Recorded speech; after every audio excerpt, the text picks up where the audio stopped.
கர்த்தரும் இரட்சகருமாயிருக்கிற இயேசு கிறிஸ்துவின் பரிசுத்த நாமத்தில் உங்கள் யாவரையும் வாழ்த்துகிறேன். கர்த்தர் உங்கள் ஒவ்வொருவரையும் ஆசீர்வதித்து ஆசீர்வாதத்தின் பாதையில் நடத்தி செல்வாராக.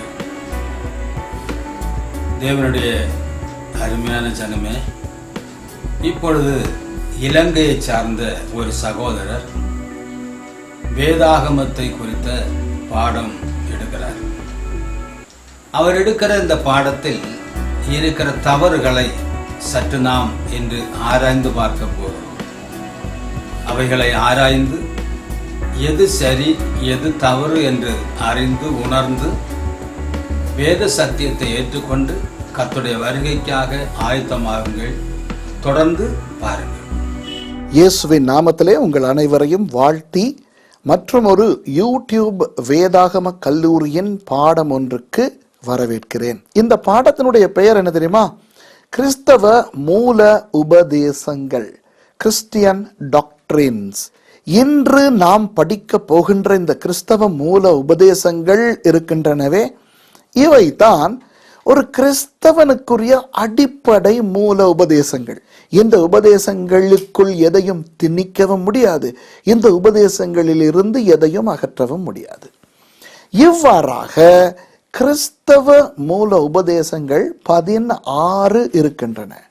இந்த 16 மூல உபதேசங்களையும் நான் உங்களுக்கு இன்றைக்கு சொல்லிக் கொடுக்க விரும்புகிறேன். இவருக்கு இதை கற்றுக் கொடுத்தது யார்?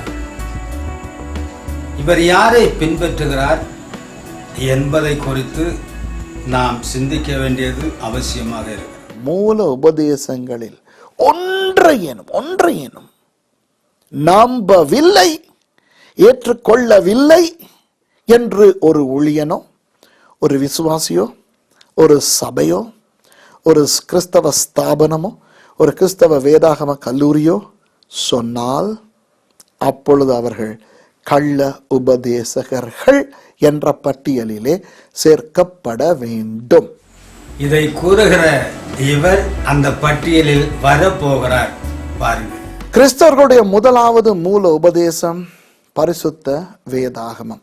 ஆகவே பரிசுத்த வேதாகமத்தை எப்படி கிறிஸ்தவன் நம்ப வேண்டும் என்பதனைத்தான் நான் உங்களுக்கு சொல்லிக் கொடுக்க போகிறேன். முதலாவது, பரிசுத்த வேதாகமமானது தேவ ஆவியினால் அருளப்பட்டு இருக்கிறது. எவ்வாறு கூறுகிற இவர் வேதாகமத்தில் இருக்கிற எல்லா வசனங்களையும் இவர் ஏற்றுக்கொள்ள வேண்டுமா வேண்டாமா? நிதானம் உங்களுடைய. பரிசுத்த வேதாகமம் பரிசுத்த ஆவியானவரால் அருளப்பட்டிருக்கிறது. அப்படியானால் 2 காரியங்கள் செய்யப்பட முடியாது. ஒன்று, ஆதியாகமம் 1ஆம் அதிகாரத்தில் இருந்து வெளிப்படுத்தின விசேஷம் 22ஆம் அதிகாரம் வரையிலான அந்த முழு வேதாகமத்தினின்றும் ஒரு வசனத்தையும் அகற்ற முடியாது. இவ்வாறு கூறுகிற இவர்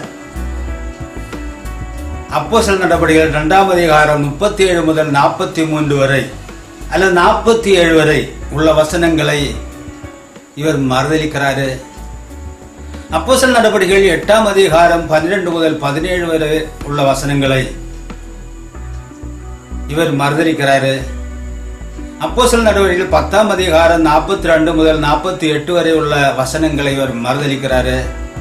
அப்போஸ்தலர் நடவடிக்கைகள் 19ஆம் அதிகாரம் 1ஆம் வசனம் முதல் 6ஆம் வசனம் வரை உள்ள வசனங்களை இவர் மறுதலிக்கிறாரு. ரோமர் 6:3 மறுதலிக்கிறார். 1 கொரிந்தியர் 1ஆம் அதிகாரம் 13ஆம் வசனத்தை மறுதலிக்கிறார். கலாத்தியர் 3ஆம் அதிகாரம் 27ஆம் வசனத்தை மறுதலிக்கிறார். கொலோசியர் 3ஆம் அதிகாரம் 17ஆம் வசனத்தை மறுதலிக்கிறார். காரணம் என்ன? நிதானம் உங்களுடைய. ஆதியாகமம் 1ஆம் அதிகாரத்திலிருந்து வெளிப்படுத்தல் 22ஆம் அதிகாரம் வரையான முழு வேதாகமமும் தேவனுடைய வார்த்தை என்று, அது மட்டுமே தேவனுடைய வார்த்தை என்று சபை நம்ப வேண்டும். இதுவே முதலாவது மூல உபதேசம்.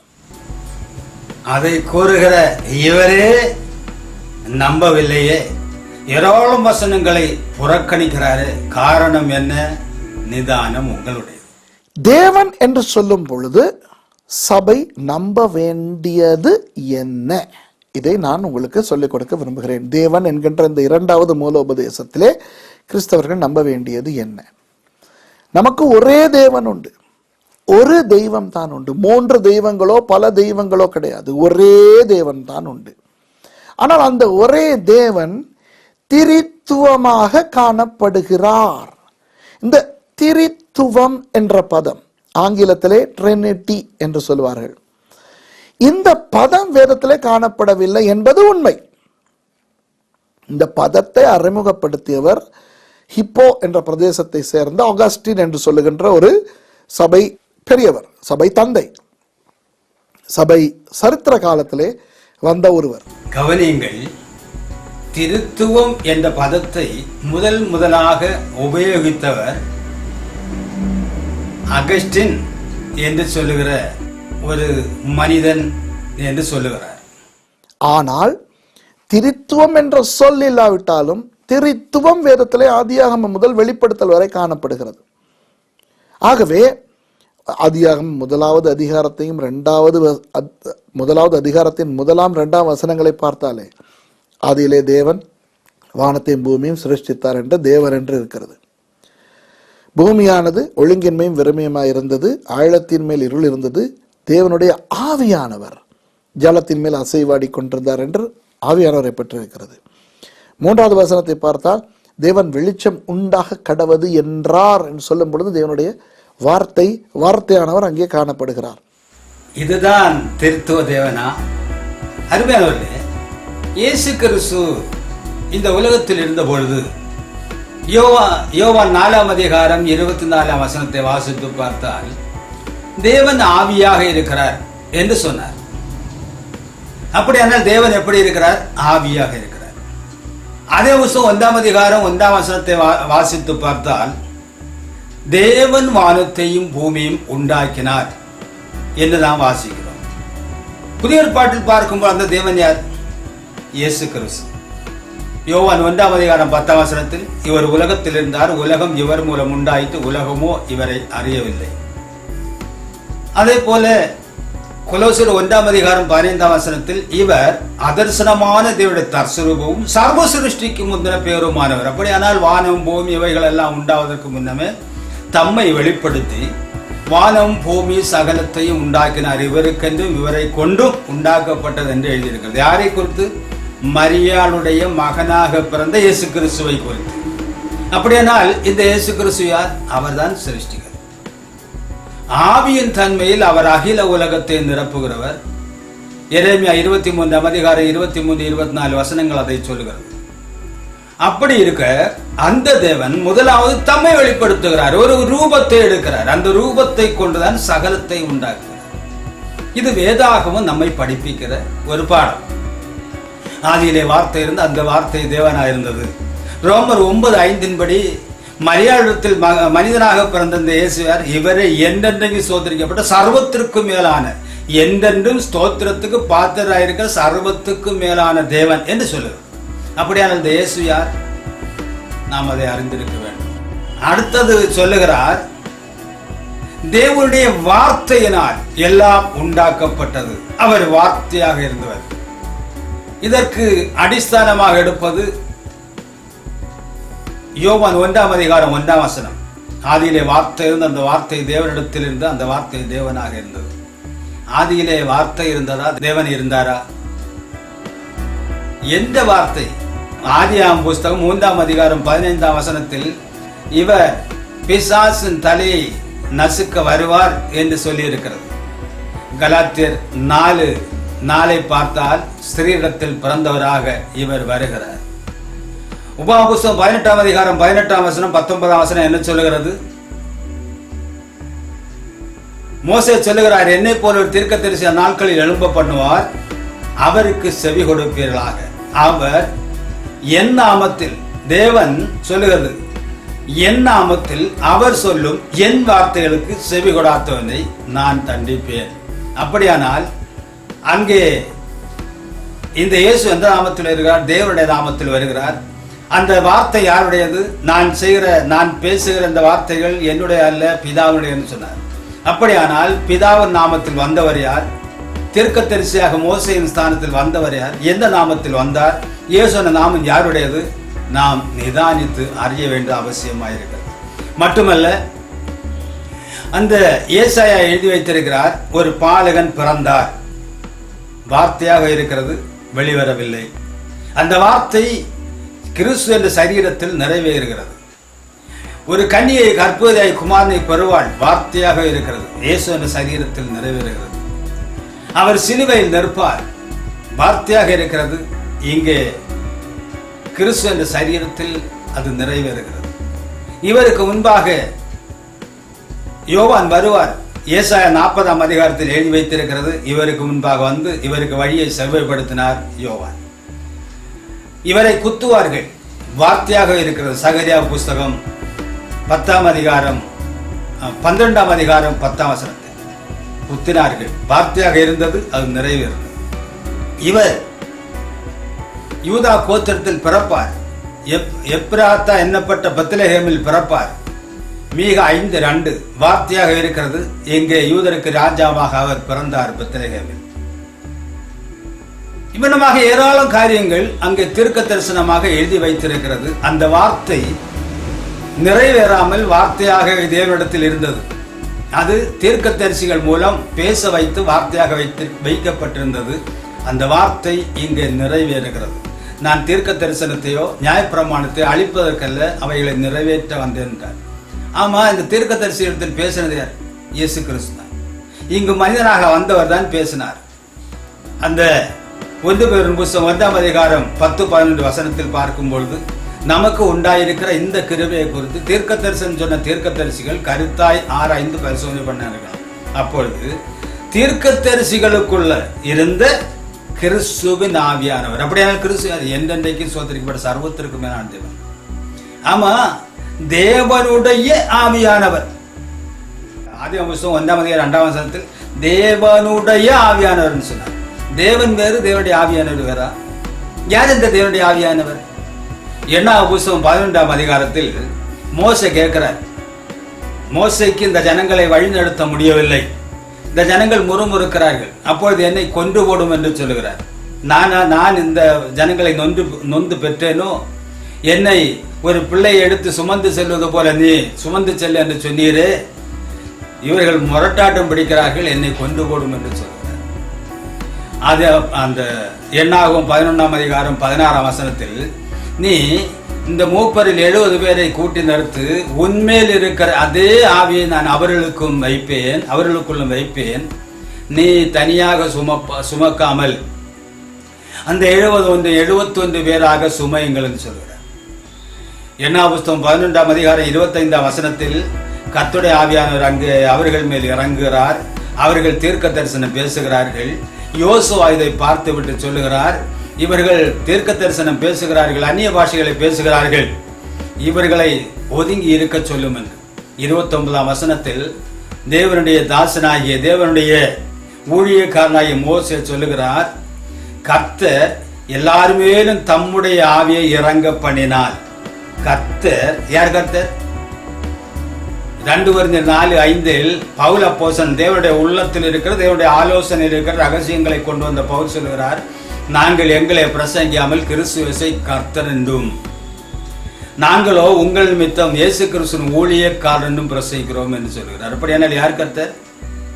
கர்த்தர் தம்முடைய ஆவியை இவர்கள் எல்லாரும் மேலும் இறங்க பண்ணினால் நலமாயிருக்குமே, எல்லாரும் தீர்க்க தரிசனம் உரைப்பார்களே. அப்படியானால் தேவனுடைய கை வேற காலு வேற தலை வேற கீறி முறித்து தேவர்கள் ஆக்குவது இவர்கள் தான் ஊழியக்காரர்களா அல்லது இவர்கள் அட்டூழியக்காரர்களா? நீங்களே நிதானித்து பாருங்கள். 3வது வசனத்தை பார்த்தால் தேவன் வெளிச்சம் உண்டாக கடவது என்றார் என்று சொல்லும் பொழுது தேவனுடைய வார்த்தையானவர் அங்கே காணப்படுகிறார். அந்த வார்த்தை இங்கே மரியாள் மூலம் மனிதனாக வெளிப்பட்டார் என்றால், அதுவரை தேவனோடு தான் இவர் இருந்தார் என்றால், இஸ்ரவேல் ஜனங்களை வழிநடத்தி வந்தது யார்? 1 Corinthians 10ஆம் அதிகாரம் 1 முதல் 4 வரை வாசிக்கும் பொழுது மோசே இந்த ஜனங்களை வழிநடத்துகிறார். மேகஸ்தம்பத்திலும் அக்னி ஸ்தம்பத்திலும் கடல் வழியாக இந்த ஜனங்களை வழிநடத்தி கொண்டு வருகிறார் தேவன். இவர்கள் தண்ணீர் கேட்ட பொழுது அந்த கண்மலையில் நின்று நான் தன் கண்மலையில் நிற்கிறேன், நீ அந்த கண்மலை அடி என்று சொல்லுகிறார். இங்கே சொல்லுகிறது, அவர்களோடு கூட சென்ற ஞான கண்மலையின் தண்ணீரை குடித்தார்கள், அந்த கண்மலை கிறிஸ்துவ. இது எங்க நடக்கிறது? யாத்திரா புஸ்தகம் 17ஆம் அதிகாரம் 1 முதல் வாசிக்கும் பொழுது இவர்கள் முறுமுறுக்கிறார்கள். மோசையை பார்த்து, நீ அந்த கண்மலையின் மேல் அடி என்று சொல்லுகிறார். மோசே அந்த கண்மலையின் மேல் அடிக்கிறார், தண்ணீர் வருகிறது, அவர்கள் குடிக்கிறார்கள். அந்த இடத்துக்கு மேரிபா என்றும் மாசா என்றும் மேரிபா என்றும் பெயரிடுகிறார். இதே வசனத்தை எடுத்து எழுதுகிறார் உபா புஸ்தகம் 6ஆம் அதிகாரம் 16ஆம் வசனத்தில். அங்கு என்ன எழுதியிருக்கிறது? நீங்கள் மாசாவில் தேவனாய கர்த்தரை பரீட்சை பார்த்தது போல இன்னும் உங்கள் தேவனாய கர்த்தரை அப்படி பரீட்சை பார்க்காதிருப்பீர்களாக. யார் இந்த தேவனாய கர்த்தர்? அதே 2ஆம் அதிகாரம் 7ஆம் வசனத்தை பார்க்கும்பொழுது, நம்முடைய முன்பிதாவாகிய ஆதாமை மண்ணினால் உருவாக்கி அவருக்கு ஜீவ சுவாசத்தை ஊதின தேவனாய கர்த்தர் என்னப்பா இயேசு கிறிஸ்து. அவர் திருத்துவத்தில் ஒருவரா? இந்த 1 கொரிந்தியர் 10ஆம் அதிகாரம் 9ஆம் வசனத்தில் கிறிஸ்துவை பரீட்சை பார்த்து அழிந்தார்கள் என்று சொல்லியிருக்கு. ஆனால் என்னாகுசம் 22ஆம் அதிகாரம் 5-6 வசனத்தில் மோசேக்கு எதிராக மோசேயும் தேவனையும் பரீட்சை பார்த்து பாம்புகளால் அழிக்கப்பட்டார்கள் என்று நாம் வாசிக்கிறோம். அப்படியானால் இவர்தான் தேவனா இல்ல தேவனோடு இருந்தவரா? நிதானம் உங்களோடு. யூபிசி, யுனைடெட் பென்டிகாஸ்டல் சர்ச், பெயரிலே பென்டிகாஸ்டல் இருக்கின்றவுடன் எல்லாரும் நினைப்பார்கள், ஓ இவர்கள் பரிசுத்த ஆவி சம்பந்தப்பட்டவர்கள் என்று. அல்ல, இவர்கள் இயேசு சம்பந்தப்பட்டவர்கள். இவர்கள் பிதாவையும் பரிசுத்த ஆவியானவரையும் கணக்கெடுக்க மாட்டார்கள். இவர்கள் சொல்வார்கள் இயேசு மட்டும்தான் உண்டு, ஜீசஸ் ஒன்லி. இந்த யூபிசி, யுனைடெட் பெந்தேகோஸ்தல் சபையார் வேதாகமத்தை கை கொண்டு வருகிறவர்கள். அப்போஸ்தலர் 2ஆம் அதிகாரத்தில் தான் தேவனுடைய சபை முதலாக புதிய ஏற்பாட்டில் உருவாகிறது. எப்படி? அங்கே வந்திருக்கிற எல்லாருடைய பாஷையிலும் பேதுரு மூலம் தேவன் பேசுகிறார், ஆவியானவர் பேசுகிறார். அவ்வண்ணமாக பாவமன்னிப்பு கண்டு இயேசு கிறிஸ்து நாமத்தில் பிதாவாக குமாரனாக பரிசுத்த ஆவியானவர் செயல்பட்டு கர்த்தர் இயேசு கிறிஸ்து நாமத்தில் ஞானஸ்நானம் பெற்றுக் கொள்ளுங்கள் என்று சொன்ன பொழுது அந்த தேவனுடைய வார்த்தையை கேட்ட 3000 பேர், சுமார் 3000 பேர் இயேசு கிறிஸ்து நாமத்தில் ஞானஸ்நானம் பெறுகிறார்கள். அவர்கள் அப்போஸ்தலரோடு சேர்ந்து கொண்டார்கள். இதுதான் புதிய ஏற்பாட்டில் முதலாவதாக தேவன் உருவாக்கின தேவனுடைய சபை. அவர்கள் அப்போஸ்தலருடைய உபதேசத்திலும் அந்யோன்யத்திலும் அப்பம் விட்டதிலும் ஜெபம் பண்ணதிலும் உறுதியாய் தரித்திருந்தார்கள். அவ்வாறு இருக்கிற இவர்களை கண்டு மற்றவர்களுக்கு பயம் உண்டாயிற்று. ஏன்? யாரை கண்டு? இவர்களை பார்த்தா அல்லது இவர்களுக்குள் இருந்து கிரியை செய்கிற பரிசுத்த ஆவியானவரை பார்த்தா? பரிசுத்த ஆவியானவரை பார்த்தா. இவர்கள் தான் ரட்சிக்கப்பட்டவர். அவ்வாறு ரட்சிக்கப்படுவர்களை கர்த்தர் அங்கனும் அவருடைய சபையில் சேர்த்து கொண்டு வருகிறார் என்று அப்போஸ்தலர் 2:47 சொல்கிறது. அவ்வாறு கர்த்தருடைய சரீரமாகிய சபையில் இருக்கிறவர்கள் தான் யுனைடெட் பெந்தேகோஸ்தல் சபையார், யூபிசி சபையார். அவர்கள் பிதாவையும் பரிசுத்த ஆவியானவரையும் மறுதலிப்பார்களாம். இயேசு ஒருவர் தான் தேவன் என்று சொல்வார். அதான் உண்மை. இயேசு சொன்னார் தேவன் ஆவியாக இருக்கிறார். அந்த ஆவியான தேவன் மரியாள் மூலம் மனிதனாக வெளிப்படுகிறார். தேவனுடைய தெய்வீக தன்மை என்பது என்ன? வானத்தையும் பூமியும் நிரப்புகிறவர். அதாவது எரேமியா 23ஆம் அதிகாரம் 23-24 வசனத்தை பார்த்தால், நான் சமீபத்திற்கு மாத்திரமா தேவன், தூரத்திற்கும் தேவன் அல்லவா என்று சொல்லுகிறார். நான் வானத்தையும் பூமியை நிரப்புகிறல்லவா, என்னுடைய கண்களுக்கு மறைவாக யார் எங்கே ஒளித்திருக்க கூடும்? அப்படியானால் வானத்தையும் பூமியை நிரப்புகிற தேவன் தான், அண்ட சராசரத்தை நிரப்பிக் கொண்டிருக்கிற தேவன் தான் தேவன். அந்த தேவன் நம்மை முதலாவது அந்த தேவன் தம்முடைய ரூபத்தை வெளிப்படுத்தி வானம் பூமி சகலத்தை நம்மையும் அவருடைய சாயல் உண்டாக்கினார். பின்பு அந்த தேவன் தான் மரியாள் மூலம் ஒரு மனித சரீரத்தை எடுக்கிறார். அதாவது அகில உலகத்தை நிரப்பிக் கொண்டிருக்கிற தேவன் மரியாடைய வயிற்றிலூட ஒரு சரீரத்தை உருவாக்குறார். மரியாதை வயிற்றில் இருக்கும் போது அகில உலகத்துக்கும் அவர்தான் தேவன். மரியாதை வயிற்றிலிருந்து வெளியே வந்து பால் குடிக்கும் போதும் அகில உலகத்துக்கும் அவர்தான் தேவன், ஆவியின் தன்மையில். அங்கே சுவிசேஷம் அறிவிக்கும் போதும் ஆவியின் தன்மையில் அகில உலகத்துக்கும் அவர்தான் தேவன். சிலுவையில் நிற்கும் போதும் அகில உலகத்துக்கும் அவர்தான் தேவன். ஆனால் எருசலேமில் தேவனாகவும் குமாரனாகவும் செயல்படுகிறார். ஆவியின் தன்மையில் தேவனாகவும் ரூபத்தன்மையில் குமாரனாகவும் செயல்படுகிறார். இந்தியாவில் ரூபத்தன்மையில் குமாரனாக வரவில்லை, லண்டனில் வரவில்லை, பாகிஸ்தானில் வரவில்லை, சந்திரமண்டலத்தில் வரவில்லை. ஆனால் எருசலேமில் ஆவியின் தன்மையில் தேவனாகவும் ரூபத்தன்மையில் குமாரனாகவும் இருக்கிறார். அதனால் தான் என்னை கண்டவன் பிதாவை கண்டான், நானும் பிதாவும் ஒன்றாயிருக்கிறோம், ரெண்டாக அல்ல. அப்படி தேவன் தான் மாம்சத்தில் வெளிப்பட்டார் என்று தேவனுடைய உள்ளத்தில் இருக்கிற தேவனுடைய ஆலோசனைகள் ரகசியத்தை கொண்டு வந்த பவுல் 1 தீமோத்தேயு 3:16 சொல்லுகிறார். அதை இவர் விசுவாசிக்கவில்லை. அதே போல இந்த மரியாதத்தில் மனிதனாக பிறந்த இயேசுவை ரோமர் 9:5 என்றென்றைக்கு சோதரிக்கப்பட்ட சர்வத்திற்கு மேலான தேவன் சொல்கிறார். அதை நாங்கள் விசுவாசிக்கிறோம், இவர் விசுவாசிக்கவில்லை. இங்கே மனிதனாக இருந்திருந்த இவர்தான் பரலோகம் எல்லா வேலையும் அவருடைய எல்லா வேலையும் முடித்து விட்டு பரலோகம் சென்று விட்டார். ஆனால் வரும்போது மகாதேவனாக வருகிறார் என்று தீத்து 2:13 பவுல் அப்போஸ்தலன் எழுதி வைத்திருக்கிறார். ஆனால் இவர்களுக்கோ இன்றும் தேவகுமாரன் தான் அவர், தேவனுடைய குமார், இன்றும் தேவனுடைய குமாரனாக இருக்கிறார். இந்த பவுலை அழைத்தது யார்? கர்த்தர் இயேசு கிறிஸ்து. இங்கே அவருடைய வேலையை முடித்து விட்டு அவர் போய்விட்டார். பின்பு சத்தியாவியாக வேறொரு தேற்றவாளன் வந்து உங்களை நடத்துவார் என்று சொன்னார், என்னை யார் என்று அறிவிப்பார் என்று சொன்னார். ஆனாலோ இந்த அப்போஸ்தலர் நடவடிக்கை 9:34 வசனத்தை நீங்கள் படித்து பார்த்தால் ஐனியாவே இயேசு கிறிஸ்து உன்னை சுகமாக்குறார், குணமாக்குறார், நீ எழுந்து நட என்று பேதுரு சொல்லுகிறார். அப்படியானால் இயேசு இங்கே இருக்கிறவர் யார்? இயேசு கிறிஸ்துவா இல்லை மூன்றாம் நபரா? பவுலை அழைத்தது யார்? 6ஆம் அதிகாரத்தில் சீசர்கள் தொகை எருசலேமில் ஏராளம் பெருகிட்டு, 7ஆம் அதிகாரத்தில் கர்த்தருடைய நாமத்தை நிந்திக்கிறவனை கல்லெறிந்து கொலை செய்யப்பட வேண்டும், லேவியராகவும் 24:16 சொல்லுங்க. அதன்படி இந்த ஸ்தேவானை கல்லெறிந்து கொல்ல கூட்டு நிற்கிறார் இந்த பவுல். 8ஆம் அதிகாரத்தில் 8ஆம் அதிகாரம் 3ஆம் வசனத்தில் வீடுகள் தோறும் நுழைந்து ஸ்திரீகளையும் புருஷரையும் இயேசுநாமம் சொல்லுகிற ஸ்திரீகளையும் புருஷரையும் பிடித்து சிறையில் அடைக்கவும் கல்லறைந்து கொலை செய்யவும் வருகிறார். 9ஆம் அதிகாரத்தில் பவுலை தேவன் பிடிக்கிறார். 9ஆம் அதிகாரம் 1ஆம் வசனத்தில் கர்த்தருடைய சீசரை பயமுறுத்தி கொலை செய்யும்படி வருகிறார் பவுல். யாரை? கர்த்தருடைய சீசரை, இயேசுவின் சீசரை. இயேசு தான் கர்த்தர். கர்த்தருடைய சீசரை பயமுறுத்தி கொலை செய்ய வரும்போது இவர் இங்கே மனிதனாக நின்றிருந்தவர் சேரக்கூடாத வெளிச்சத்தில் வாசம் பண்ணுகிறவராக, மனிதர்கள் ஒருவரும் கண்டிராத காணக்கூடாதவராக இப்பொழுது பவுலை 9ஆம் அதிகாரத்தில் பிடிக்கிறார். இவர் கீழே விழுகிறார். விழுந்து விட்டு ஆண்டவரே நீர் யார்? அதற்கு கர்த்தர், நீ துன்பப்படுத்துகிற இயேசு நானே என்று சொல்லுகிறார்.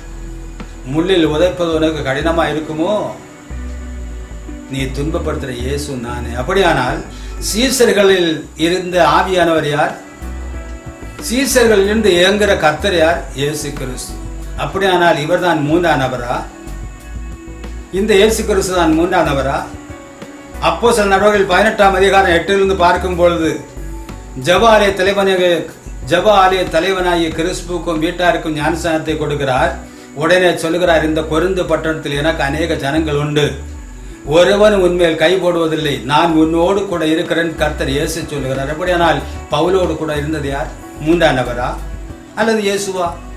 தம்முடைய சரீரத்தை மாற்றிவிட்டு இன்னொரு மகிமையில், ஆவியின் மகிமையில் அந்த பவுலுக்கு தரிசனம் கொடுத்ததும் பவுலை அழைத்ததும் பவுலோடு கூட இருக்கிறது யார்?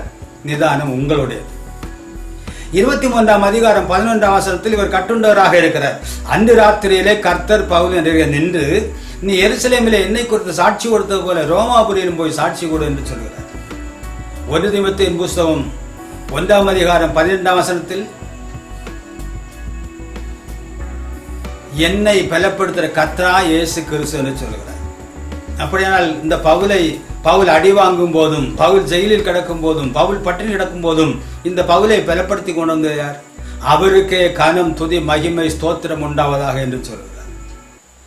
2 தீமோத்தேயு புஸ்தகம் 4ஆம் அதிகாரம் 22ஆம் வசனத்தை வாசிக்கும் பொழுது, தீமோத்தேயுவே இயேசு உன் ஆவியோட இயேசு கிறிஸ்து இருப்பாராக என்று சொல்கிறார். அப்படியானால் தீமோத்தேயுவின் தீமோத்தேயோடு கூட இருக்கிறது யார்? அந்த பரிசுத்த ஆவியானவர் யார்? நிதானம் உங்களுடைய.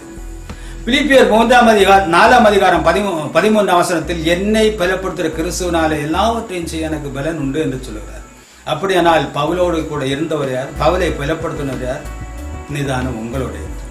கலாத்தியர் 1ஆம் அதிகாரம் 11-12 வசனத்தை வாசித்து பார்த்தால், நான் உங்களுக்கு உபதேசித்த இந்த உபதேசம் ஒரு மனிதரிடத்தில் கற்றதல்ல பெற்றதல்ல, இயேசு கிறிஸ்து எனக்கு வெளிப்படுத்தினார் சொன்னார். அப்படியானால் அப்போஸ்தலர் நடபடி முதல் இயேசுவானவர் பவுலை அழைத்தது முதல் பவுலினால் வருகிற எல்லா புஸ்தகங்களும் எல்லா அதிகாரங்களும் யாரால் வந்தது? இயேசு கிறிஸ்துவால் வந்தது. இவர்தான் திருத்துவத்தில் மூன்றானவரா? ஆக யுனைடெட் பெந்தேகோஸ்தே சபையார் பிதாவை மறுதலிக்கிறவர் அல்ல, குமாரனை மறுதலிக்கிறவர் அல்ல, பரிசுத்தாவியரை மறுதலிக்கிறவர் அல்ல. பிதாவாய் இருக்கிறவர் யார், குமாரனாய் வந்தவர் யார், பரிசுத்தாவியர் செயல்படுவர் யார் என்று அறிந்து உணர்ந்து கர்த்தருடைய வேதாகமத்துக்குள்ள பரிசுத்தவான்களோடு இணைந்திருந்து ஊழியம் செய்கிற ஊழியக்காரர்கள். ஆனால் இவர்களோ அட்டூழியக்காரர்கள், தேவனை அறியாத ஜனத்தை சிதறடிக்கிற ஓநாய் கூட்டங்களாக இருக்கிறார்கள் என்பது உண்மை. சரியா தவறா என்பது நிதானித்து பார்க்க வேண்டிய உங்களுடைய கடமை. ஆதியாகமம் 1:1 எப்படி சொல்லுகிறது? ஆதியாகமம் 1:1 பெஹிஷிட் எலோஹிம் பாகா ஹஷ்அமாயிம் வஅலாஹ எரெட்ஸ். அதாவது பெஹிஷிட் தமிழிலே ஆதியிலே, எல்லோஹிம் எல்லோஹிம் என்று சொல்லும்போது அதில் ஒரு பன்மை வருகிறது. இப்போ இப்ராஹிம் மொழி படித்தவர்களுக்கு தெரியும், அந்த ஓஹிம் என்பதில் ஒரு பன்மை காணப்படுகிறது. இப்போ எல் என்பது தேவன் ஒருவர், எல் என்றால் ஒருவர். எபிரேய மொழியிலே ஈம் ஈம் என்று முடியும் பொழுது அது ஒருமையை பன்மையாக்குவது. எல் ஈம் என்றால் தேவர்கள், தெய்வங்கள். ஆனால் பெஹிஷிட் எலீம் அல்லது எல்ஹீம் என்று இல்லை, வேறொரு சொல் அதற்குள்ளே வருகிறது, ஓஹீம் என்று வருகிறது. எல் ஓஹீம், அதாவது எல் என்ற அந்த ஒருமையை பன்மையாக்குவதற்காக சேர்க்கப்பட்ட ஒன்றல்ல, அந்த ஒருமைக்குள் பன்மை காணப்படுகின்றது என்பதனை காட்டுகின்ற ஒரு சொல். இவர் கூறுகிறபடியே தேவன் என்ற ஆதியாகமம் 1ஆம் அதிகாரம் 1ஆம் வசனத்தில் தேவன் என்று சொல்கிறது. தேவன் என்ற பதம் ஏலோகிம் என்ற அர்த்தத்தை கொள்ளுமானால் இங்கே அந்நிய தேவர்களுக்கும் தேவன் என்று சொல்லப்பட்டிருக்கிறது. அவர்களும் ஏலோகிங்கள் தானே, அதை மறுக்க முடியாது. உண்மையில் ஏலோகிம் என்ற பதம் எதை குறிக்கிறது? 2 காரியத்தை குறிக்கிறது. ஒன்று, ஏலோகிம் என்ற பதத்தை எத்தனை எண்ணம் என்ற எண்ணத்தை குறிப்பிடுவதற்கும், இரண்டாவதாக ஒருமை வார்த்தையின் கருத்திற்கு அழுத்தமும் முக்கியத்துவம் கொடுப்பதற்கும் இஸ்ரவேலர் உபயோகித்து வருகிறார்கள். அவர்களுக்கு இன்றும் பல தெய்வங்கள் இல்லை, ஒரு தெய்வம்தான். இவர்கள் கூறுவது போல அவரிடத்தில் போய் பல தெய்வம் உண்டு சொன்னால் அவனை குழி தோண்டி புதைத்து விட்டுவார்கள். இதை நாம் புரிந்து கொள்ள வேண்டும். இவர்கள் கூறுவதை போல தேவன் என்றால் அது பன்மை சொல், ஏலோகிம் என்று கூறுவது உண்மையானால் நியாயாதிபதி புத்தகம் நியாயாதிபதி 8:13 பாகால் பேரித்தை தேவன் என்று சொல்லியிருக்கிறது அல்லது ஏலோகிம் என்று சொல்லியிருக்கிறது. நியாயாதிபதியின் புஸ்தகம் 11:24 காமோஸை தேவன் என்று சொல்லியிருக்கிறது அல்லது ஏலோகிம் என்று சொல்லியிருக்கிறது. நியாயாதிபதி புஸ்தகம் 16ஆம் அதிகாரம் 23 தாகோன் தேவன், தாகோனை தேவன் என்று சொல்லியிருக்கிறது. அப்படியானால் தாகோன் ஏலோகிம். 1 புஸ்தகம் 11:5 அஸ்தரோத்தை தேவன் என்று சொல்லியிருக்கிறது அல்லது ஏலோகிம் என்று சொல்லியிருக்கிறது. 2 ராஜா 1:2 பாகால் சேயூத்தை தேவன் என்று சொல்லியிருக்கிறது அல்லது ஏலோகிம் என்று சொல்லியிருக்கிறது. 2 ராஜா 19:39 நிஸ்ரோத்தை ஏலோகிம் என்று சொல்லியிருக்கிறது. அதாவது நியாயாதிபதி புஸ்தகம் 16ஆம் அதிகாரம் 23 பெலிஸ்தியரின் பிரபுக்கள் நம்முடைய பகைஞரான சிம்சோனை நம்முடைய தேவன்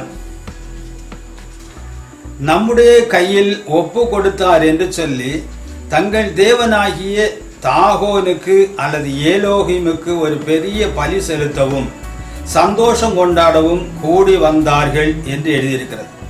அவர்களுக்கு இவர்களெல்லாம் மூன்று தெய்வங்களா? இல்லை. தெய்வத்துவத்தில் ஏலோகிம் என்று சொல்வது வெகுமான சொல். அதல்ல. தேவன் என்றால் ஏலோகிம், ஏலோகிம் என்றால் தேவன் என்று சொல்லுவோமானால் இப்பொழுது வாசித்த அந்நிய தேவர்கள் எல்லாரும் அவர்களும் மூன்று தேவர்களாக இருக்க வேண்டும். அப்படி இல்லை. அதனால் இது திருத்துவத்தை உறுதிப்படுத்துவதற்காக எடுக்கப்பட்ட அடவு என்பதை புரிந்து கொண்டு, வேத சத்தியத்தை புரிந்து கொண்டு, என்னை தவிர வேற தேவன் இல்லை, என்னை தவிர ஒருவரையும் நீங்கள் அறிய வேண்டாம் என்று சொன்ன தேவனை அறிந்து கொண்டு, அவர் இயேசு கிறிஸ்துதான் என்று அறிந்து கொண்டு, சத்தியத்திற்குள் இந்த அசத்தியங்களை விட்டுவிட்டு சத்தியத்தை கை கொண்டு, சத்திய தேவனை கை கொண்டு, சத்திய தேவனுடைய ராஜ்யத்துக்கு செல்ல உங்களை ஒப்புக்கொடுங்க. அப்போ தேவன் பிதாவாக இருக்கிறார், குமாரனாக இருக்கிறார், பரிசுத்த ஆவியானவராக இருக்கிறார். அப்போ தேவன் என்று சொல்லும் பொழுது இந்த பிதாவும் குமாரனும் பரிசுத்த ஆவியானவரும் 3 பேரும் ஒருவர் என்று விசுவாசிக்க வேண்டும். ஆகவே 3 பேருமே தேவன் என்று விசுவாசிக்க வேண்டும். அப்போ 3 பேருமே தேவன் என்றால் 3 பேரையும் நோக்கி நாம் ஜெபிக்கக்கூடியதாக இருக்க வேண்டும். அப்படி எங்காவது வேதம் போதிக்கிறதா? ஆபிரகாம் கர்த்தர்களுடைய அல்ல, கர்த்தருடைய நாமத்தை தொழுது கொள்ள ஆரம்பித்தார். ஈசாக்கு கர்த்தருடைய நாமத்தை தொழுது கொண்டார். அதே போல யெகோவா என்ற நாமத்தையுடைய தேவரீர் ஒருவரே பூமி அனைத்திலும் உன்னதமானவர். ஆபிரகாம் அழைத்தது யார்? கர்த்தர் இயேசு கிறிஸ்துதான். அது எங்கே சொல்லுகிறது? யோவான் 8ஆம் அதிகாரம் 40ஆம் வசனம் சொல்லுகிறது. யோவான் 8ஆம் அதிகாரம் 56 முதல் 58 வசனம். அந்த ஆபிரகாம் இயேசுவைத்தான் கண்டார்னு சொல்லு. ஆபிரகாம் இயேசுவைத்தான் அன்று சர்வ வல்லமையுள்ள தேவனின் நாமத்தில் தொழுது கொண்டார். அந்த மோசைக்கு யெகோவா என்ற நாமத்தை வெளிப்படுத்துகிறார்.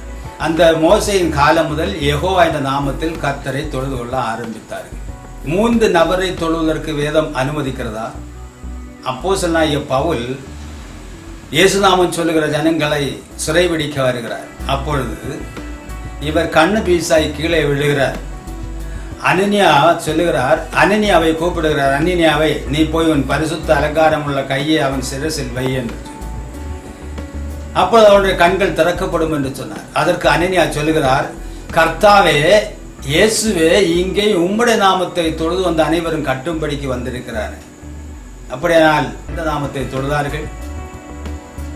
மட்டுமல்ல, அப்போஸ்தலனாகிய பவுல் சொல்லும் பொழுது 1 கொரிந்தியர் 1ஆம் அதிகாரம் 2ஆம் வசனத்தில் எங்களுக்கும் தங்களுக்கும் ஆண்டவராயிருக்கிற நம்முடைய கர்த்தராகிய இயேசு கிறிஸ்து நாமத்தை எங்கும் தொழுது கொள்கிற அனைவருக்கும் எழுதுகிறதாவது. 1 பேதுரு 1ஆம் அதிகாரம் 17ஆம் வசனம், அன்றியும் அவனுடைய கிரியைக்கு தக்கபடி நியாயம் விசாரிக்கிறவரை நீங்கள் பிதாவாக தொழுது கொண்டு வருகிறபடியினால். அப்படியானால் தொழுகுக்கிறவர் யார்? கர்த்தர் இயேசு கிறிஸ்து ஒருவர். 3 பேரை தொழுது கொள்வதற்கு வேதம் அனுமதிக்கவில்லை. அது அந்தி கிறிஸ்துவின் உபதேசம். புரிந்து கொள்ளுங்கள். பவுல் போய் எபேசுக்கு போன பொழுது அங்குள்ளவர்கள் யோவான் கொடுத்த ஞானஸ்நானத்தை மாத்திரம் பெற்றிருந்தபடினால் நீங்கள் இயேசுவின் ஞானஸ்நானத்தை பெற வேண்டும் என்று அவர்களுக்கெல்லாம் இயேசுவின் நாமத்திலே ஞானஸ்நானம் கொடுத்தார் என்பதனை வைத்து இவர்கள் சொல்வார்கள். தெரியவில்லை, அவர்களுக்கு அறிவில்லை. இந்த பிதா குமாரன் பரிசுத்தாவியின் நாமத்திலே கொடுக்கிற ஞானஸ்நானத்தை தான் இயேசுவின் நாமத்திலான ஞானஸ்நானம் என்று அங்கே பவுல் எபேசியர்களுக்கு அப்போஸ்தலர் 19 சொல்லுகிறார் என்று. பவுல் அப்போஸ்தலர் 19ஆம் அதிகாரம் 5ஆம் வசனத்தில் கர்த்தராகிய இயேசு நாமத்தில் கொடுத்தது சரியல்ல, அது பிதா குமாரன் பரிசுத்த ஆவியில் தான் என்று சொல்லி இவர் சொல்லுகிறார். அப்படியானால் மத்தேயு 28ஆம் அதிகாரம் 19ஆம் வசனத்தில் பிதா குமாரன் பரிசுத்த ஆவி என்று சொல்லவில்லை, என் நாமத்திலே இயேசுவின் நாமத்திலே கொடுங்கள் என்று சொன்னார் என்று நான் ஏன் வாசிக்க கூடாது? இப்படியும் வரலாம் அல்லவா? அப்படித்தான் இருந்திருக்கிறது. அதை மாற்றி இருக்கிறார்கள். சரி, நான் வேதம் தவறு என்று சொல்ல நான் வரவில்லை. இருந்தாலும் வேதாகமத்தில் இருக்கிற எல்லா வசனங்களும் தேவ ஆவியினால் அருளப்பட்டதாம். அப்போஸ்தலர் 19ஆம் அதிகாரம் 5ஆம் வசனம் மட்டும் பிசாசினால் வந்ததா? அதை நாம் திருப்பி நம்முடைய சிந்தைக்கு, நம்முடைய எண்ணத்திற்கு ஏற்றவாறு அதை திருத்தி எடுத்துக்கொள்ள வேண்டுமா? இதுதான் உபதேசமா? இதுதான் அடிப்படை உபதேசமா? அப்போஸ்தலர் 1ஆவது அதிகாரம் 2 தொடங்கி 4 வரை. தேயோப்பிலுவே, இயேசுவானவர் தாம் தெரிந்து கொண்ட அப்போஸ்தலருக்கு பரிசுத்த ஆவியினாலே கட்டளை கொடுத்த பின்பு அன்பு தேவனுடைய ஜனமே, இயேசு கிறிஸ்து பரிசுத்த ஆவியினால் தம்முடைய சீசர்களுக்கு கட்டளை கொடுத்தார் என்பது சிந்தனைக்குரியது.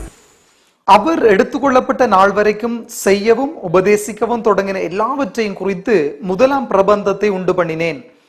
அவர் பாடுபட்ட பின்பு 40 நாளளவும் அப்போஸ்தலருக்கு தரிசனமாகி தேவனுடைய ராஜ்யத்தை குறித்தவைகளை அவர்களுடனே பேசி அநேகம் தெளிவான திருஷ்டாந்தங்களினாலே அவைகளுக்கு தம்மை உயிரோடு இருக்கிறவர்களாக காண்பித்தார். அன்றியும் அவர் அவர்களுடனே கூடி வந்திருக்கும் போது அவர்களை நோக்கி, யோவான் ஜலத்தினாலே ஞானஸ்நானம் கொடுத்தான், நீங்கள் சில நாளைக்குள்ளே பரிசுத்த ஆவியினாலே ஞானஸ்நானம் பெறுவீர்கள். இந்த வசனங்களின்படி நாம் பார்க்கும்போது பரிசுத்த ஆவியின் ஞானஸ்நானம் உண்டு. அந்த பரிசுத்த ஆவியின் ஞானஸ்நானத்துக்கு அடையாளமாக அந்நிய பாஷையை ஆண்டவர் கொடுக்கிறார் என்பது இருக்கிறது. சிந்தனைக்குரிய ஒரு காரியம், அவர் மரித்து உயிர்த்து 40 நாளளவும் தம்முடைய சீசர்களுக்கு அவர் உயிரோடு இருக்கிறவராக காண்பித்து ஏராள ரகசியங்களை, தேவனுடைய ராஜ்யத்துக்குரிய ரகசியங்களை அவர்களுக்கு கற்றுக் கொடுத்திருக்கிறார் என்பது இந்த இடத்தில் நாம் சிந்திக்க வேண்டியது அவசியமாக இருக்கிறது.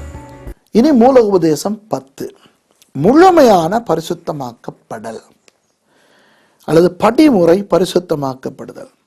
நாளுக்கு நாள் நாம் ஆவியிலே புதிதாகிறவர்களாக பரிசுத்தம் அடைந்து கொண்டு நாம் பரிசுத்தத்தில் விருத்தி அடைந்து வளர்ச்சி அடைய வேண்டும். இது பரிசுத்த ஆவியானவருடைய ஒரு செயல்பாடு. அப்போஸ்தலர் 2ஆம் அதிகாரத்தின்படி இயேசு கிறிஸ்து நாம் பாவ மன்னிப்புக்கென்று இயேசு கிறிஸ்து நாமத்தில் ஞானஸ்நானம் பெற்றாதான் அவன் பரிசுத்தையை பெற்றுக்கொள்ளுவான், அவன் தான் ரட்சிக்கப்படுகிறான் என்று வேதாகவும் பரிசுத்த வேதாகவும் சொல்லுகிறது. இவர் முதலாவது கூறும்போது ஒரு காரியத்தை கூறினார், உங்களுக்கு ஞாபகம் இருக்கிறது என்னவோ, இந்த பரிசுத்த வேதாகமத்தில் இருக்கிற எல்லா வார்த்தைகளும் வசனங்களும் தேவ ஆவியானவரால் அருளப்பட்டது. அதனால் இது இருக்கிற ஒரு வார்த்தைகளையும் மறுதலிக்க கூடாது. மறுதலிக்கிறவர்கள், என்னுடைய பாஷையில் வேதாகம பாஷையில் அவர்கள் அந்தி கிறிஸ்துக்கள், வேத பொருட்டர்கள் என்பதை அவரே சொல்லிவிட்டார். ஆனால் இப்பொழுது இயேசு கிறிஸ்துவினால், இயேசு கிறிஸ்து நாமத்தினால் மறந்திருந்தாலும் பாவமன்னிப்பும், இயேசு கிறிஸ்து நாமத்தினால் பரிசுத்தாயை பெற வேண்டுமானாலும் பாவமன்னிப்புக்கென்று இயேசு கிறிஸ்து நாமத்தில் ஞானஸ்நானம் பெற வேண்டும் என்று அப்போஸ்தலர் 2ஆம் அதிகாரம் பரிசுத்தாவியார் சொல்லுகிறார். ஆனால் இவர் என்ன சொல்லுகிறார்? பரிசுத்தாவியானவர்கள் புதிதாக்குவதனால் நாம் மறுரூபம் அடைகிறோம். அடிப்படை உபதேசத்துக்குள்ளே வரவில்லையே. அப்போஸ்தலருடைய உபதேசத்தில், அந்யோன்யத்தில், அப்பப்பட்டதில், ஜெபமண்டதில் அவர்கள் உறுதியாய் தரித்திருந்தார்கள். நாங்கள் அப்படி இருக்கிறோம். அதை மறுதலிக்கிற இவர் யார்? யாருடைய ஊழியக்காரர்? நிதானம் உங்களுடைய. இனி 11வது மூல உபதேசம், சபை, எக்லேசியா. நான் சொன்னேனே, பிசாசு இந்த 16 மூல உபதேசங்களில் ஏதாவது ஒன்றை தாக்குவான் என்று. இன்றைக்கு இந்த நவீன காலத்தில் 21ஆம் நூற்றாண்டில் அவன் தாக்கி வருகின்ற ஒரு பெரிய மூல உபதேசம் தான் சபை என்கின்ற மூல உபதேசம். சபை என்பது ஆண்டவருடைய சித்தத்திலே ஒன்று, அவருடைய மூல உபதேசத்திலே ஒன்று. முதலாவது இந்த சில வசனங்களை வாசித்து விடுவோம், அப்புறம் நான் உங்களுக்கு விளங்கப்படுத்துகிறேன். எபேசியர் 1ஆம் அதிகாரம் 22ஆம் 23ஆம் வசனங்கள். எல்லாவற்றையும் அவருடைய பாதங்களுக்கு கீழ்ப்படுத்தி எல்லாவற்றையும் எல்லாவற்றாலும் நிரப்புகிறவருடைய நிறைவான சரீரமான சபைக்கு அவர் எல்லாவற்றுக்கும் மேலான தலையாக தந்தருளினார். அதாவது சங்கீதம் 110:1 1 முதல் 5 வசனங்கள் இந்த இயேசு கிறிஸ்துவை கொடுத்தது. நான் உம்முடைய சத்துருக்களை உமக்கு பாதப்படி ஆக்கி போடும் வரையிலும் நீர் என்னுடைய வலது பாரசத்தில் உட்காரும் என்று கர்த்தரின் ஆண்டவருடைய சொன்னார் என்று சொல்லியிருக்கிறார். அதன்படி அந்த ஆண்டவர் யார்? கர்த்தர் யார்? இயேசு கிறிஸ்து தான் கர்த்தர். ஆண்டவர் யார்? மத்தேயு 22ஆம் அதிகாரம் 41 முதல் பார்க்கும்போது அந்த ஆண்டவர் நான் தான் சொல்கிறார். அப்போஸ்தலர் 2ஆம் அதிகாரம் 30 முதல் வாசிக்கும் பொழுது அந்த காரியம் நிறைவேறுகிறது என்று பார்க்கிறோம். இந்த சத்துருக்களை கீழ்ப்படுத்துவது எதுவரைக்கும்? கடைசி சத்துரு மரணம், அதுவரையிலும் இவர் சத்துருக்களை கீழ்ப்படுத்தி ஆக வேண்டும். இப்பொழுது எல்லா சத்துருக்களையும் கீழ்ப்படுத்தும்படி அவர் இயேசு கிறிஸ்துவை நமக்கு தலையாக தந்திருக்கிறார். ஆதாமுக்குள் ஏவாள் இருந்தால், ஏவாள் ஆதாமுடைய சரீரமாக இருக்கிறார். இப்பொழுது என்னுடைய மனைவி எனக்கு சரீரமாக இருக்கிறார். அவ்வண்ணமாக அந்த இயேசு கிறிஸ்துக்கு நான் சரீரம், எனக்கு என்னுடைய மனைவி சரீரம். அவ்வளவாக ஒரு மனைவிக்கு, ஒரு ஸ்திரீக்கு புருஷன் தலையாகவும், புருஷனுக்கும் ஸ்திரீக்கும் இயேசு கிறிஸ்து தலையாகவும் இங்கே வேதாகமம் சுண்டிக்காட்டு. அது எபேசியர் 5ஆம் அதிகாரம் 22 முதல் 32 வரையும் நாம் அதை பார்க்கிறோம். ஆக இந்த அவருடைய சரீரமாகிய சபையில் இவர் வந்திருக்கிறாரா? இல்லவே இல்லை. இந்த சபை எங்கே ஆரம்பிக்கிறது? அப்போஸ்தலர் 2ஆம் அதிகாரத்தில் தான் ஆரம்பிக்கிறது. ரட்சிக்கப்படுவதை கர்த்தர் இயேசு கிறிஸ்து நாமத்தில் ஞானஸ்நானம் பெறுவர்கள் ரட்சிக்கப்படுகிறார்கள். அவ்வாறு ரட்சிக்கப்படுவதை கர்த்தர் அந்த அவருடைய சரீரமாய் சபையில் சேர்த்து கொண்டு வருகிறார். இவர் இயேசு கிறிஸ்து நாமத்தில் ஞானஸ்நானம் எடுக்கவும் இல்லை, அதன் மூலம் பாவ மன்னிப்பு பெறவும் இல்லை, பரிசுத்த ஆவி பெறவும் இல்லை. ஏதோ வேதாகமத்தை இப்பொழுது டாக்டருக்கு படிக்கிறவர்கள் அறுக்க முறிக்க இதெல்லாம் ஒரு மனிதனுக்கு என்னென்ன செய்ய வேண்டும் என்று படிக்கிறார்கள், வருகிறார்கள், கீறுகிறார்கள், முறிக்கிறார்கள், இதெல்லாம் செய்கிறார்கள். ஒரு வாத்தியாராக படிக்கிற மனிதன் ஒரு கோச்சிங் எடுத்துவிட்டு வந்து வாத்தியாராக பாடம் எடுப்பதை பார்க்கிறோம். இவ்வளமாக இவர் ஏதோ பைபிள் காலேஜில் போய் இவருக்கு யாரோ ஏதோ கற்றுக் கொடுத்த விதத்தில் வந்து இங்கு உபதேசத்தை கற்றுக் கொடுத்து ஜனங்களை நாசமாக்குகிறார். இவர் பாவ மன்னிப்பை பெறவும் இல்லை, தேவனுடைய சரீரமாகிய சபையில் இணையவும் இல்லை, அந்தி கிறிஸ்துவின் சபையில் அங்கமாக இருக்கிறார் என்று நான் கருதுகிறேன். ஏனென்றால் யோவான் காலத்திலேயே அந்தி கிறிஸ்து இருக்கிறார்கள்.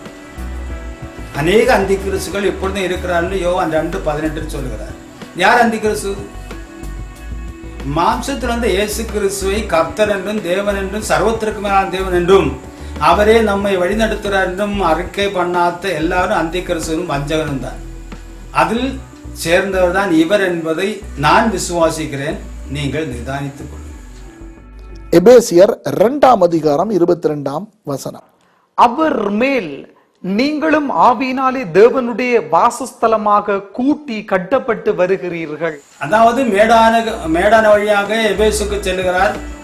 கர்த்தராகிய இயேசு நாமத்தில் ஞானஸ்நானத்தை கொடுக்கிறார். அவர்களுக்கு நிரூபத்தை எழுதும் போதுதான் இப்படி சொல்லுகிறார். சட்டத்திட்டங்களாகி நியாயப்பிரமாணத்தை தம்முடைய மாம்சத்தில் ஒழித்தார்.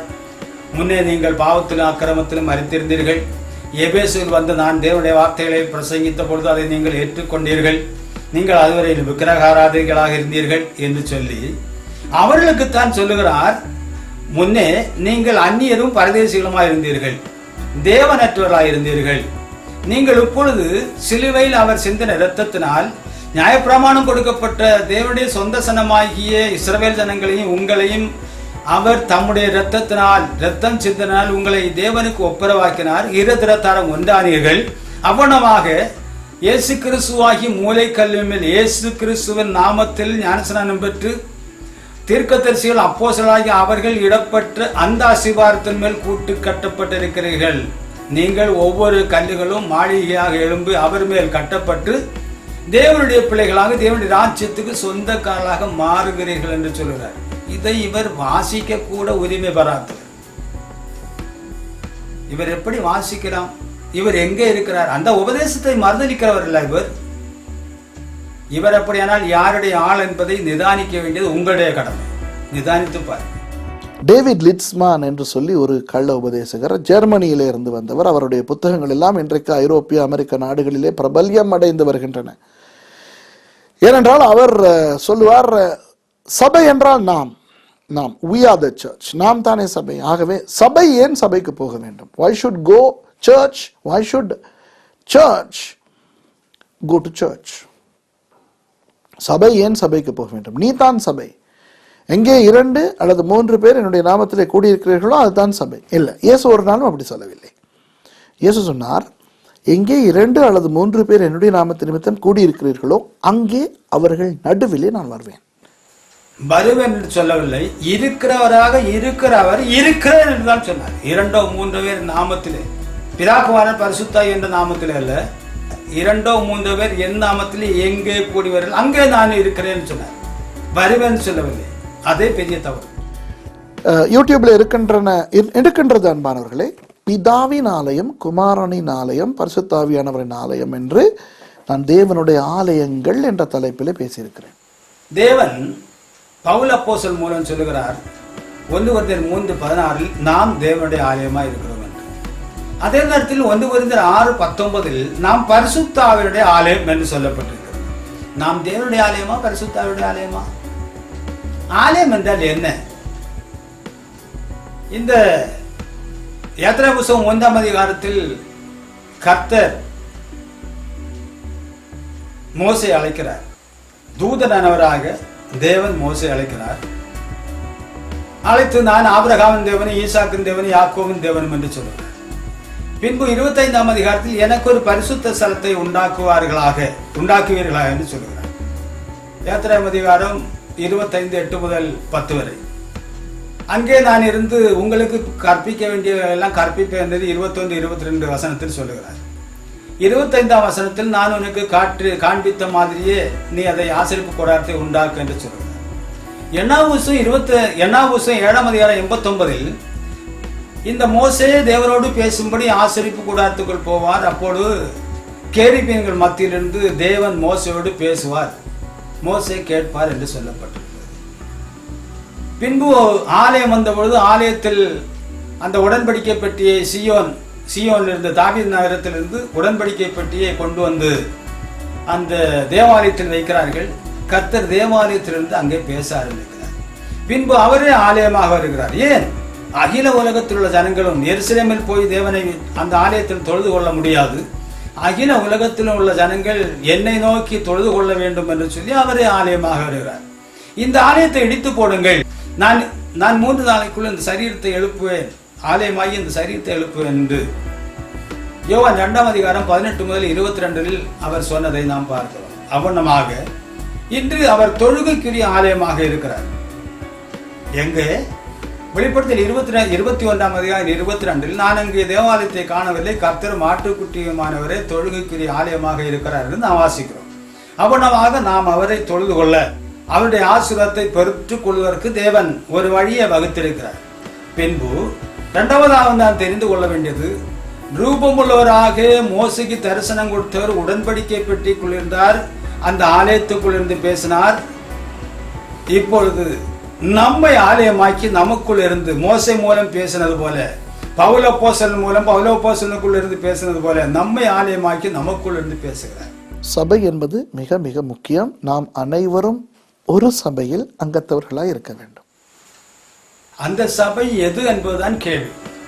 அப்போஸ்தலர் 2ஆம் அதிகாரத்தில் இயேசு கிறிஸ்துவின் நாமத்தில் ஞானஸ்நானம் பெற்றவர்கள் அப்போஸ்தலருடைய உபதேசத்திலும் அந்யோன்யத்திலும் அப்பம் பட்டதிலும் ஜெபம் பண்ணதிலும் உறுதியாய் தரித்திருந்தார்கள். எல்லாரும் ஒன்று போல அன்பு காட்டி அங்கே ஜீவிதம் பண்ணினார்கள். ரட்சிக்கப்பட்டவர்களை கர்த்தர் அந்த சபையில் அப்போஸ்தலரோடு சேர்த்து கொண்டு வந்தார். இவர் அந்த சபையில் இல்லையே, இயேசு கிறிஸ்து நாமத்தில் ஞானஸ்நானம் பெறவில்லையே, அதன் மூலம் பாவ மன்னிப்பு பெறவில்லையே, அவர்கள் மூலம் வர ஆரம்பித்த அந்த ஆவியானவரை இவர் ஏற்றுக்கொள்ளவில்லை, இவரை அந்த ஆவி நடத்தவில்லையே. அப்படியானால் இவரை வழிநடத்துவது, இவர்களை போலுள்ளவர்களை இயக்குவது யார்? நிதானம் உங்களுடையது. இவர்கள் எந்த சபையில் இருக்கிறார்கள்? இவருடைய சபை வேதாகமத்தில் எங்கே இருக்கிறது? நிதானம் உங்களுடையது. இனி 12வது மூல உபதேசம், ஊழியமும் சுவிசேஷம் அறிவித்தலும். சபையின் ஊழியங்களில் முக்கியமானது சுவிசேஷம் அறிவித்தல். இயேசுவானவர் பெரிய கட்டளையாகவே கொடுத்திருக்கிறார். மத்தேயு 28ஆம் அதிகாரம் 19 இருந்து 21 வரை. நீங்கள் போய் சகல ஜாதிகளையும் சீஷராக்குங்கள். ஆகவே நற்செய்தி அறிவிப்பது, சுவிசேஷம் அறிவிப்பது சபையினுடைய ஒரு ஊழியம். அதற்கு முன்பாக அவருடைய ஆவியை பெற்றுக் கொள்ள வேண்டுமே. மத்தேயு 28ஆம் அதிகாரம் 16-11 சீசர்கள் அழைத்து, நீங்கள் சீசராக்குங்கள், நீங்கள் ஞானஸ்நானம் கொடுங்கள், நான் உங்களோடு கூட இருக்கிறேன்னு சொன்னார். ஆனால் இயேசு சீசரோடு இருக்கவில்லை என்பதுதான் இவர்களுடைய உறுதிப்பாடு. இயேசு போய்விட்டார், கூட இருக்கவில்லை. அந்த வசனம் பொய் வசனம், தேவனால் வந்ததல்ல, அப்போஸ்தலர்கள் கூட்டி சேர்த்தது என்பதை இவர்கள் பேசுகிறார்கள். மட்டுமல்ல, லூக்காவில் மனந்திரும்பலும் பாவமன்னிப்பும் இயேசு கிறிஸ்து நாமத்தினால் உண்டாக வேண்டும், இதற்கு நீங்கள் சாட்சிகள், பிதாவின் வாக்குத்தத்தம் அல்லது யோவேல் தீர்க்கதரிசியின் புத்தகம் 2ஆம் அதிகாரம் 27-28 சொல்லப்பட்டிருக்கிற வாக்குத்தத்தின்படி அதை பெற்றுக்கொள்வதற்காக எருசலேமில் காத்திருங்கள் என்று சொன்னார். எருசலேமில் காத்திருந்தார்கள். எருசலேமில் காத்திருந்தார்கள். அப்பொழுது பரிசுத்த ஆவியானவர் இறங்கி அங்கே வந்திருக்கிற எல்லாருடைய பாஷையிலும் பேச ஆரம்பித்து கர்த்தருடைய சரீரமாகிய சபையை பரிசுத்த ஆவியானவர் தான் உருவாக்குறார். அதை இவர் மறுதலிக்கிறவர். எப்படி இவர் சுவிசேஷத்தை அறிவிக்க முடியும்? இவருக்கு சுவிசேஷத்தை அறிவித்து வழிகாட்டினது யார்? இயேசு இந்த பூமியில் இருக்கும்போது சபையை உருவாக்கவில்லை. மத்தேயு, மார்க்கு, லூக்கா, யோவான் 4 புஸ்தகத்தில் அவர் மனித குமாரனாக இருந்து ஜெபத்தை கற்றுத்தர அவர் குருவாயிருந்தார். உபவாசத்தை கற்றுத்தர அவர் குருவாயிருந்தார். பிசாசுக்களை துரத்துவதை கற்றுத்தருவதற்கு அவர் குருவாயிருந்தார். நோயாளிகளை சுகப்படுத்துவது எப்படி என்று கற்றுத்தர குருவாயிருந்தார். பரலோகத்திலிருந்து தேவனிடத்தில் வாங்கி பெற்றுக்கொள்வது எப்படி என்று நமக்கு கற்றுத்தருவதற்கு அவர் குருவாயிருந்தார். ஒரு மனிதன் தேவனை ஏற்றுக்கொண்டு மரித்தால் அவனுக்கு இன்னொரு வாழ்க்கை உண்டு என்பதை மரணத்தை ஜெயமாய் விழுங்கி உயிர்த்து காட்டித் தருவதில் அவர் நமக்கு குருவாயிருந்தார். அவர் போகும்போது சத்திய ஆவியாகிய தேற்றவாளன் வந்து உங்களை வழிநடத்துவார், அல்லது பிதாவின் ஆவியானவர் வந்து உங்களை வழிநடத்துவார்னு சொன்னார். பிதாவின் ஆவியானவர் அப்போஸ்தலரை வழிநடத்தினார். அதை ஏற்றுக்கொள்ளாத இவர் எப்படி சுவிசேஷத்தை பிரசங்கிக்கலாம்? இவருக்கு சுவிசேஷம் பிரசங்கிக்க வழிகாட்டினது யார்? இவர் யாரை பின்பற்றுகிறார்? இவருடைய சபை எங்கு இருக்கிறது? யாரால் உருவாக்கப்பட்டது? நிதானம் உங்களுடைய. 14வது மூலோபதேசம், சபை எடுத்துக்கொள்ளப்படுதல், ரப்சர். வேதாகமத்தில் இருக்கிற சபை எடுத்துக்கொள்ளப்பட்டால் இவர் எடுத்துக்கொள்ளப்படுவாரா? வேதாகமத்தில் அப்போஸ்தலர் 2ஆம் அதிகாரத்தில் இயேசு கிறிஸ்து நாமத்தில் ஞானஸ்நானம் பெற்றவர்கள் தான் சபை. பின்பு 4 நாளில் 5000 பேர் இந்த சபையில் சேருகிறார்கள். 5:14 ஏராளம் ஸ்திரீகளும் புருஷர்களும் இந்த அப்போஸ்தலர் 2:47 சேருகிறார்கள். 6ஆம் அதிகாரத்தில் 7ஆம் வசனத்தில் பார்த்தால் இந்த எருசலேமில் சீசர்கள் தொகை ஏராளம். அதாவது இயேசு கிறிஸ்து நாமத்தில் ஞானஸ்நானம் பெற்று சீசர்கள் மூலம் சீசராகிற அந்த சபையார் ஏராளம் பெருகிவிட்டார்கள். 7ஆம் அதிகாரத்தில் ஸ்தேவான் கொலை செய்யப்படுகிறார். 8ஆம் அதிகாரத்தில் பவுல் அந்த சபையை சிறடிக்கிறார்.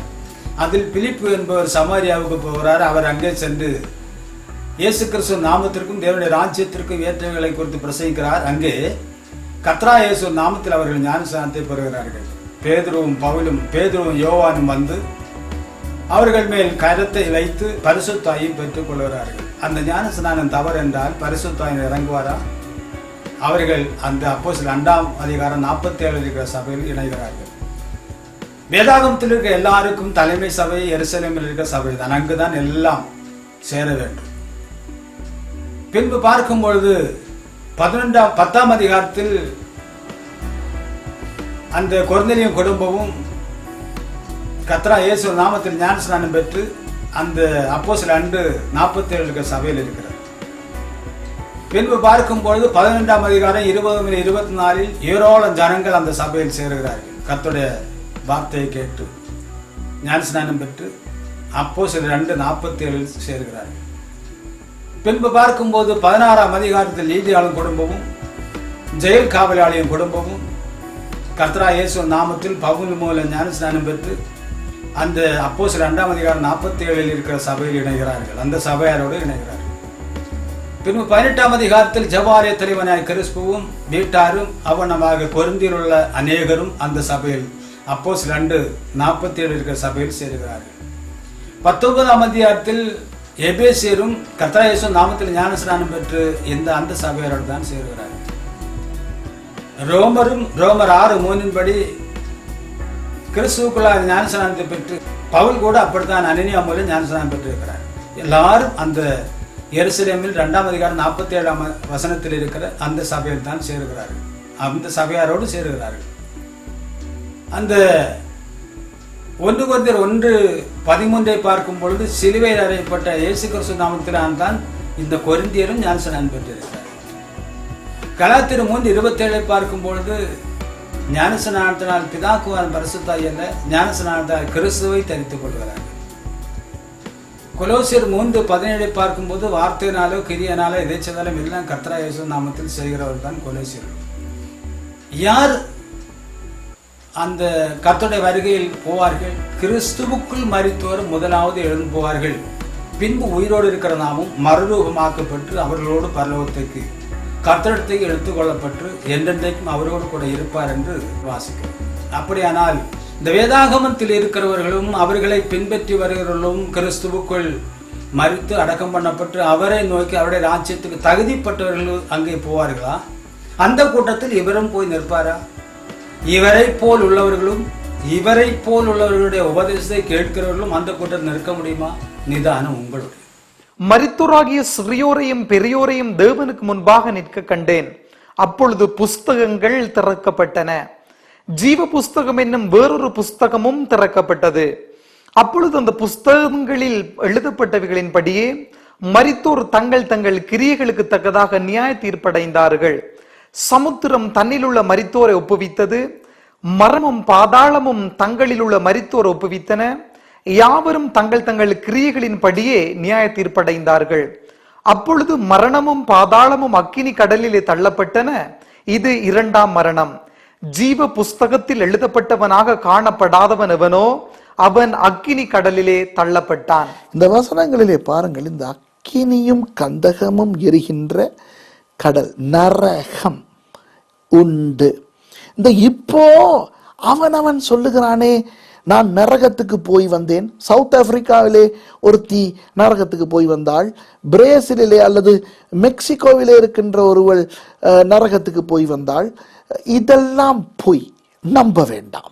ஜீவ புஸ்தகத்தில் பெயரெழுதி காணப்படாத யாவரும் அக்கினி கடலுக்கு சொந்தம். பிரியமானுள்ள, என்னுடைய பேர், நான் இந்த பூமியில் என்னுடைய தாயின் கர்ப்பத்திலிருந்து வெளியே வந்த பொழுது என்னுடைய பேர் வில்லேஜ் ஆபீஸில் இருந்தது. பரலோக ஜீவ புஸ்தகத்தில் இல்லை. நான் சிஎஸ்ஐயில் தழிப்பு ஞானஸ்நானம் பெற்றவனாக இருந்தேன். அப்பொழுதும் என்னுடைய பேர் ஜீவ புஸ்தகத்தில் வரவில்லை. நான் கேரளாவில் வேலை செய்யும் பொழுது அங்கே பிதாக்குவான் பரிசுத்தாய் என்று பிதாக்குவான் பரிசுத்தாயின் நாமத்தில் என்று எடுத்திருந்தாலும் நாமம் வராமல் அந்த பதவி நாமத்தில் ஞானஸ்நானம் பெற்றேன். அப்பொழுது என்னுடைய பெயர் ஜீவ புஸ்தகத்தில் வரவில்லை. இங்கே அப்போஸ்தலர் நடபடிகள் முதல் எங்கெல்லாம் ஞானஸ்நானம் பெற்று யாருடைய பெயர்கள் பரலோக ஜீவ புஸ்தகத்தில் வருகிறதோ அதன்படி பின்பு நானும் கர்த்தர் இயேசு கிறிஸ்து நாமத்தில் ஞானஸ்நானம் பெற்று ஜீவ புஸ்தகத்தில் என்னுடைய பெயரும் வந்திருக்கிறது. வேதாகமத்தில் இருக்கிற அத்தனை பேருடைய பெயரும் ஜீவ புஸ்தகத்தில் இருக்கிறது. அப்படியானால் இதை பிரசங்கிக்கிற இவருடைய பெயர் யாருடைய ஜீவ புஸ்தகத்தில் இருக்கிறது? இவரை இயக்கிறதும் இவரை வழிநடத்துவது யார்? இவர் எங்கே போவார்? நிதானம் உங்களுடைய. கடைசியாக 16வது மூலோபதேசம், புதிய வானம் புதிய பூமி. அன்பானவர்களே, புதிய வானம் புதிய பூமி வேதத்திலே வெளிப்படுத்தின விசேஷத்திலே 21ஆம் அதிகாரம் 22ஆம் வசனத்திலே இருக்கிறது. அதிலே தேவாலயத்தை நான் காணவில்லை, சர்வ வல்லமையுள்ள தேவனாகிய கர்த்தரும் ஆட்டி குட்டியானவருமே அதற்கு ஆலயம். இன்னும் ஒரு வசனத்தை வாசிப்போமா? 2 பேதுரு 3ஆம் அதிகாரம் 13வது வசனம். அவருடைய வாக்குத்தத்தத்தின் படியே நீதி வாசமாயிருக்கும் புதிய வானங்களும் புதிய பூமியும் உண்டாகும் என்று காத்திருக்கிறோம். தேவனுடைய நீதி மட்டுமே வாசமாயிருக்கின்ற ஒரு புதிய வானத்தையும் புதிய பூமியையும் ஆண்டவர் உருவாக்க போகிறார். அதில் இவரை போலுள்ளவர்களும் இருப்பார்களா என்பதுதான் கேள்விக்குறியாக இருக்கிறது. அன்பர்களே, அப்போஸ்தலர் நடபடிகள் 2ஆம் அதிகாரம் முதல் தேவனால் உருவாக்கப்பட்ட சபைகளில் எங்கேயும் இல்லாமல் இயேசு எனக்கு அதை சொன்னார் இதை சொன்னார் என்று சொல்லி இவர்களுடைய வழிமுறை என்ன, வரலாறு என்ன, எங்கே பிதாக்குவார பரிசுத்தாய் என்று சொல்லி ஞானஸ்நானம் கொடுத்திருக்கிறது, அப்படி எத்தனை பேர் எடுத்திருக்கிறார்கள்? அப்படிப்பட்டவர்களுக்கு எந்த அதிகாரத்தில் உபதேசங்கள் வருகிறது? எங்கேயுமே இல்லாமல் இயேசு சொன்னார் அதை நாங்கள் செய்கிறோம் என்று சொல்லி இப்படி ஒரு போலி விசுவாசத்தில் ஒரு சபை அந்தி கிறிஸ்துவினால் உருவாக்கப்பட்டு வழி நடந்து கொண்டிருக்கிறது. நீங்கள் அதில் தான் இருக்கிறீர்களா? அல்லது அப்போஸ்தலர் நடபடிகள் முதல் தேவ ஆவியானவரால் உருவாக்கப்பட்ட கர்த்தருடைய சரீரமாகிய சபையில் பாவமன்னிப்புக்கு இயேசு கிறிஸ்து நாமத்தில் ஞானஸ்நானம் பெற்று வருகிற அந்த சபையில் அங்கமாயிருக்கிறீர்களா? புதிய வானத்திலும் புதிய பூமியிலும் நீங்கள் இருப்பீர்களா என்பதை நிதானித்து பாருங்கள்.